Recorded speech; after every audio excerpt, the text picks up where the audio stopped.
Le 22 novembre 2024, la capitale togolaise, Lomé, a été le lieu d'un événement majeur pour l'intégration économique en Afrique de l'Ouest, par le biais d'une campagne de sensibilisation rentrant dans le cadre de la célébration des 30 ans d'existence.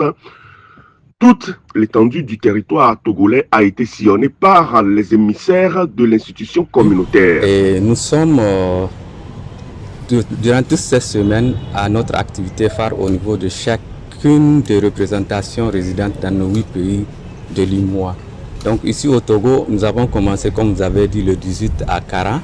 Nous sommes arrivés le 20 à Atapamé et aujourd'hui, le 22, nous sommes à Lomé. Donc l'objectif de cette activité, les objectifs sont les mêmes. C'est vraiment sensibiliser, comme le nom, d'abord informer, comme le nom l'indique, la population, les acteurs, tous ceux qui sont les acteurs au sein de l'espace IMOA,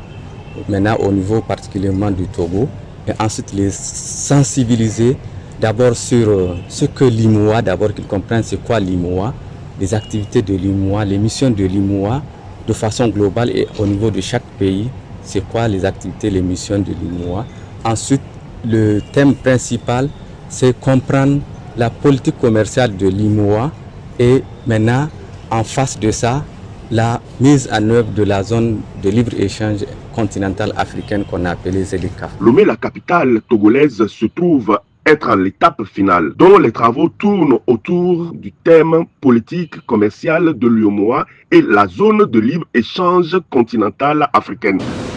Et c'est dans ce contexte que les États membres de l'UEMOA et ceux du continent africain se sont engagés dans le processus de mise en place de la zone de libre-échange continentale, ZLECAf, un projet phare de l'agenda 2023 de l'Union africaine, l'Afrique que nous voulons, qui ambitionne une Afrique plus intégrée, prospère et en paix, gérée par ses propres citoyens et représentant une force dynamique dans l'arène internationale. Par l'accord de la zone de libre-échange continentale, les États partis veulent renforcer la compétitivité des économies, promouvoir l'industrialisation et développer les chaînes de valeur afin d'augmenter les revenus et d'améliorer les conditions de vie des populations d'Afrique. La journée d'information et de sensibilisation sur les chantiers de l'UEMOA a été pour les acteurs multisectoriels participant à l'occasion de cerner une fois encore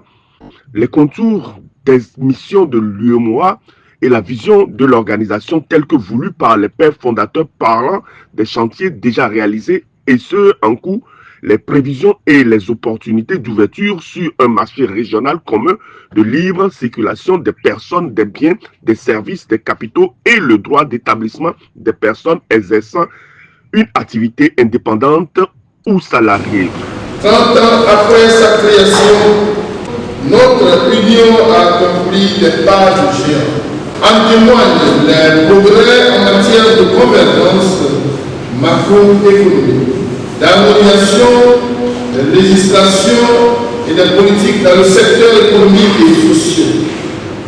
Ces avancées, nous les devons à nos plus hautes autorités qui, à travers leur insistance, ne cessent d'impulser et d'orienter les anciens les actions en faveur de la construction de l'espace communautaire viable, dynamique et solidaire.